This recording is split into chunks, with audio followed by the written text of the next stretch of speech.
So for today's fishing tale, also, oh no, I forgot to change my background.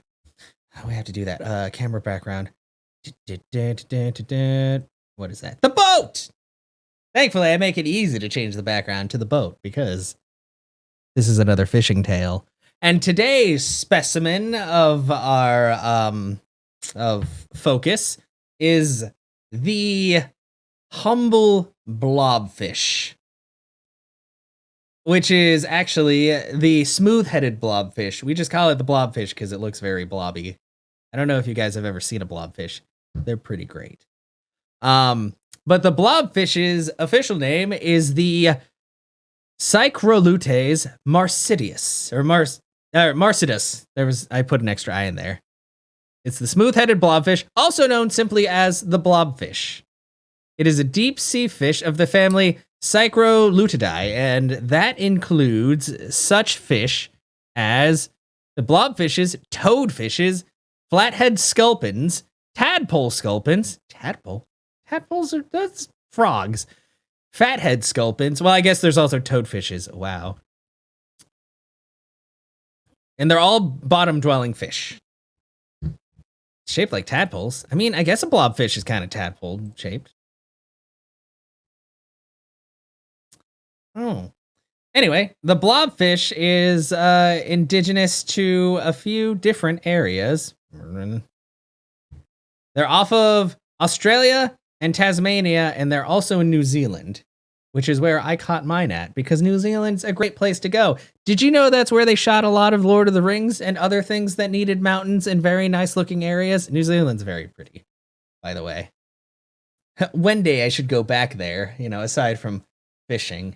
Yeah, it's a boat. My trusty boat. Do you see? It's very boat. Now, the thing you need to know about blobfishes is that blobfish aren't something that you can catch the traditional way. You do not want to use a fishing line and hook for a blobfish, because blobfish are not very sturdy fish. As their name implies, they are very squishy. It describes them as gelatinous, which is exactly how they look. And I would never want me to be personally called gelatinous, because I would find that insulting. But blobfishes, I mean,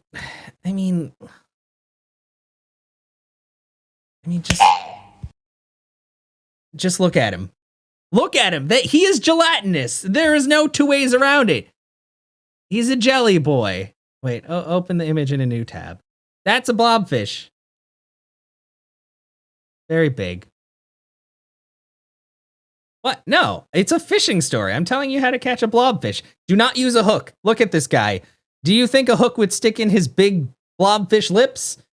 Probably not. I would feel really bad, actually, trying to use a hook on this guy, because they got pulled up. Yeah, I think when they're at the bottom of the ocean, they probably look like, oh no!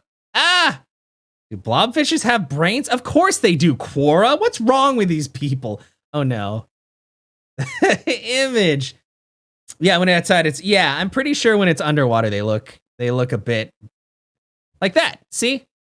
That's actually a blobfish underwater. They look a lot nicer when they're in the water. Yeah, 2,000 to 3,900 feet below the sea, where they're like pressurized. That's blobfish. Actual blobfish. Yes. So the thing is, in order to catch a blobfish, like I said, you don't want to use a fishing hook or anything like that. You want to use a trawl. And as you know, a trawl is usually like some kind of net or other thing brought down under the ocean. They usually use trawls and stuff like that for catching crabs, because crabs they don't really swim around that much. They're just at the bottom. Do we become jelly at higher altitudes? No. We're safe from jellification, thankfully, due to our bone structure and skin and stuff being made for, I don't know. We do become jelly if we go to the bottom of the ocean, because we get crushed into a meaty, pulpy mass. which is why you don't go under the water to catch the blobfish. You just drop a line with a trawl and you catch the blobfish. I will say, catching a blobfish is fairly easy. You just go to the right area, and sometimes you'll catch crabs and stuff. And yeah, that's good because crabs are also delicious. Do you guys know crabs are delicious and lobsters? I like all kinds of fish. I like eating all kinds of things. The thing is, I don't think that you actually want to eat blobfish. I don't know if they're edible. Yeah. The popular impression of the blobfish as bulbous and gelatinous is partially an artifact of the decompression damage done to specimens when they are brought to the surface from the extreme depths from which they live. In their natural environment, blobfish appear more typical for their superclass Ostechthys, bony fish. Yeah. I don't know if you guys know this, but humans, like, if you deep dive for a long time, you can also cause very bad bodily damage to yourself if you do not slowly come to the surface and acclimate your body. Like, one of the big things is that people will get like really bloodshot eyes, or they'll get like popped blood vessels because your body gets used to a certain pressure, and then if you come up too quickly, it messes with you physiologically. Nitrogen poisoning. But yeah, we can, how that called? I think that's, because decompression day. I think it's got a specific human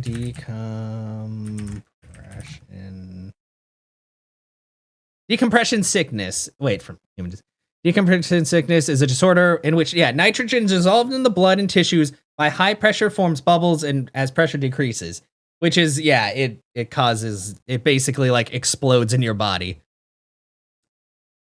with all that pressure. I showed you how they look with all the pressure. Here, I'll bring it up again. No, that's what a blobfish looks like. Sorry, I should make it bigger. Let's save it. Blob.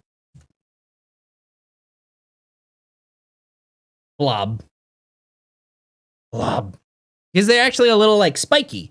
Because when they're in their natural environment, they look like that. But decompression causes them to like swell up, and it's really sad. But I mean, if they get caught in your like trawling nets and all that, it's something that happens. Which actually makes me feel really bad because I just realized I made this fishing tale about fishing up blobfish. But now that I've learned more about blobfish, I realize the error of my ways. It's actually incredibly dangerous to blobfishes to fish them up because of the fact that obviously fishing something up involves dragging it from the bottom up to you, which doesn't give them time to decompress the correct way, and then they end up looking terrifying and probably don't live very long. Let's see. Can you eat them? Can you eat a blobfish? Can you eat blobfish? As these fish are extremely gelatinous and acidic, they are not considered edible by humans. Do not eat the blobfish. You probably don't want to touch it either if it's acidic.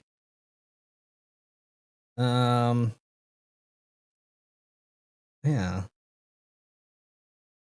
Whoa! Okay, also, looking at this, I'm reading up on this, and it's like, how many blobfish are there in the world? And it says, it's difficult to know how many blobfish there are in the world, but one popular estimate indicates that only about 420, blaze it, blobfish exist worldwide. Therefore, they are considered extremely endangered by many. How do you... That's not very many. And in this entire world, if there's 420 blobfish, that's not a lot of blobfish. Dang. Well, you know what? Back when I fished up the blobfish, I wasn't thinking about their numbers or anything. I was just like, hey, I kind of want to check out a blobfish. But now, you see, this is another lesson from life, kids.